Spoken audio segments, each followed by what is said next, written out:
Bienvenue dans la 4e et dernière vidéo sur le pardon qui va permettre de conclure de la plus belle des manières cette série, puisque dans cette vidéo, je vais vous donner des exemples réels de pardon avec des vidéos à l'appui. Mais avant ça, je vous invite fortement à aller voir mes 3 précédentes vidéos sur le sujet si c'est pas déjà fait. Alors, il y aurait certainement plein d'exemples de pardon, certains sont plus connus que d'autres. Je pense notamment à Nelson Mandela qui a été emprisonné pendant plus de 27 ans dans des conditions vraiment difficiles alors qu'il luttait contre la ségrégation raciale et qui a choisi de pardonner ses oppresseurs.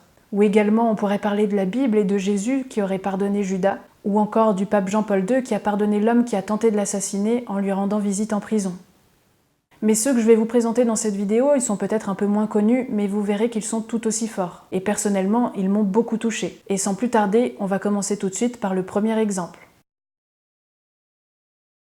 Salahuddin Jitmoud n'avait que 22 ans lorsqu'il a croisé la route de ceux qui lui ôteront la vie un soir d'avril 2015. Salahuddin, qui était livreur de pizza, effectuait sa dernière livraison lorsque 3 individus ont surgi pour le poignarder à mort. Le grand jury a estimé qu'uniquement la responsabilité de l'un d'eux était la plus engagée. C'est pourquoi seul Trey Alexander Relford comparaîtra à la barre après avoir plaidé coupable lors de son procès en octobre 2015 pour complicité de meurtre, complicité de vol et tentative de falsification de preuves. Avant le rendu du verdict, le père de la victime, Abdul Munim Sombat Jitmoud, a fait part de sa décision de pardonner Relford. No, I don't blame you. I'm not angry at you at all. I want you to know that. I wish I can go and hug you right now. To comfort you for the crime that you mistakenly done. My son, my nephew. I forgive you on behalf of Salahuddin and his mother. Forgiveness is the greatest gift or charity in Islam. Son discours était si émouvant que la juge a décidé de suspendre l'audience. Relford ne s'attendait pas à autant de compassion à son égard. Les paroles du père ont poussé Relford à exprimer des regrets et à le remercier de lui avoir pardonné son horrible crime. C'est alors que le père de la victime a tendu la main vers Trey Alexander Relford avant de le prendre dans ses bras.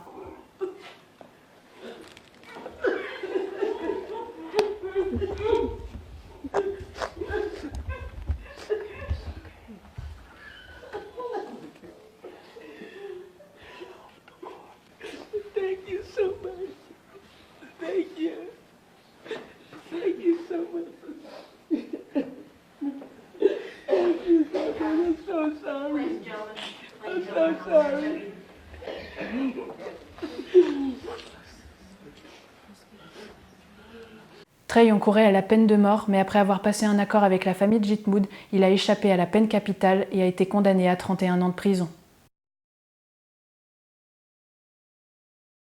Gary Ridgway, qui est plus connu sous le nom du tueur de la Green River, est un tueur en série américain qui aurait tué entre 49 et 90 personnes.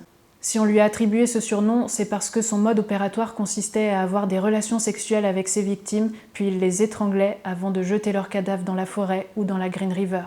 Ses victimes étaient principalement des femmes et plus particulièrement des prostituées. Il lui arrivait souvent de revenir sur les lieux de ses meurtres pour commettre des actes de nécrophilie sur leur corps. Ses premiers crimes remontent en 1982, mais il n'a été arrêté qu'en 2001. Sans grande surprise, il a été diagnostiqué psychopathe par les psychiatres. Mais ce qui va nous intéresser, c'est ce qui s'est passé lors de l'audience au tribunal où les familles ont eu l'opportunité de s'adresser directement au tueur. Évidemment, beaucoup d'entre elles éprouvaient une haine terrible envers Ridgway pour la souffrance inimaginable qu'il leur avait fait subir. You had said your memory, when it comes to all of the women you took, was gone. Our memory is not. In your words, you said that they didn't mean anything to you, but she meant everything to us. She was a mother, she was a wife, she was a sister, and we miss her. I wish for him to have a long, suffering, cruel death. He's gonna go to hell and that's where he belongs. On voit alors que Ridgway est resté de marbre, aucune expression sur son visage, excepté à un moment où le père d'une des victimes s'est exprimé à la barre. Mr. Ridgway, there are people here that hate you. I'm not one of them. You've made it difficult to live up to what I believe, and that is what God says to do, and that's to forgive. You are forgiven, sir.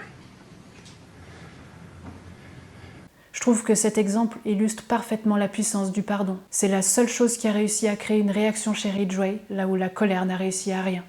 Je suis désolé d'avoir tué toutes ces jeunes femmes. Je suis désolé d'avoir entraîné ma femme, mon fils, mes frères et toute ma famille dans cet enfer.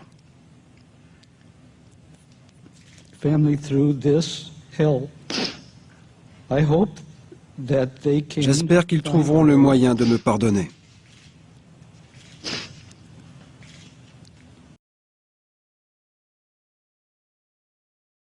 Alors qu'elle n'a que 10 ans, Eva est déportée avec toute sa famille à Auschwitz en mai 1944. Sur le quai à la descente, elle se retrouve très rapidement séparée de son père et de 2 de ses sœurs qu'elle ne reverra plus jamais. Elle s'accroche alors à sa mère, mais un des nazis la repère avec sa sœur jumelle Myriam. Il voulait savoir si elles étaient réellement jumelles. My mother didn't know what to say. She asked, "Is that good?" And the Nazi nodded yes, and my mother said yes. At that moment, we were pulled in one direction. My mother was pulled in the opposite direction. We were crying. She was crying. And that was the last time I saw her. I didn't even understand that would happen, because I might have done something to run back to my mother and say goodbye. Elles sont alors devenues les cobayes de Joseph Mengele, qui au travers de ses expérimentations cherchait à augmenter le taux de natalité de la race aryenne en augmentant les probabilités d'avoir des jumeaux. Eva et sa sœur ont alors subi 2 types d'expérimentations. 3 days a week we would be placed naked in a room for up to 8 hours, as they would measure just about every part of my body and compare it to my twin sister and compare it to charts. These were not dangerous, but even in Auschwitz I had difficulty coping with the fact that I was reduced to the lowest form of humanity. On alternate days, on Tuesday, Thursday and Saturday, we would be taken to another lab that I call the blood lab. There they would tie both of my arms to restrict the blood flow, take a lot of blood from my left arm and give me a minimum of 5 injections into my right arm. Those were the deadly ones. Rumor was in Auschwitz that these contains drugs, diseases and germs. And that is probably a pretty good assumption. But we do not know up today what was the content of those injections, nor what was the scope of the experiments. Après les premières injections, elle tombe malade et passe 2 semaines sur un lit de mort, mais finit par se rétablir. Après des semaines d'expérimentation, les 2 sœurs jumelles seront finalement libérées par l'Armée rouge lors de la libération du camp le 12 janvier 1945. Des années plus tard, sa sœur Myriam décédera en 1993 d'un cancer de la vessie dû aux expérimentations qu'elle aura subies dans son enfance. Plusieurs mois après son décès, une chaîne allemande souhaite réaliser un documentaire sur les jumeaux de Mengele. Et dans ce documentaire, il y avait un médecin nazi du nom de Hans Munch qui a été surnommé l'homme bon d'Auschwitz pour son refus d'assister aux sélections des déportés. À l'époque, il avait également mis au point certaines stratégies pour garder en vie certains prisonniers. Eva a alors décidé de le contacter et il l'a invité à venir chez lui en Allemagne. Quelques mois plus tard, ils se sont rendus ensemble à Auschwitz en 1995 pour célébrer les 50 ans de la libération du camp. Sur les lieux, Munch a accepté de signer une déclaration publique dans laquelle il est décrit la barbarie des expériences médicales nazies tout en concluant que de telles atrocités ne devraient jamais se reproduire. Eva souhaitait alors remercier le docteur qui avait signé ce document. I didn't know how to thank a Nazi doctor. I didn't even know where does one look for a gift for a Nazi doctor. I kept asking myself and brainstorming, what can I give this Nazi doctor? How can I thank him? Lots of ideas popped into my head. None of them seemed appropriate until 10 months later, a simple idea. How about a letter of forgiveness from me to Dr. Munch? I immediately knew that this was a meaningful gift for Dr. Munch, but what I discovered for myself was life-changing. I discovered that I had the power to forgive. No one could give me that power. No one could take it away. It was all mine to use it in any way I wished.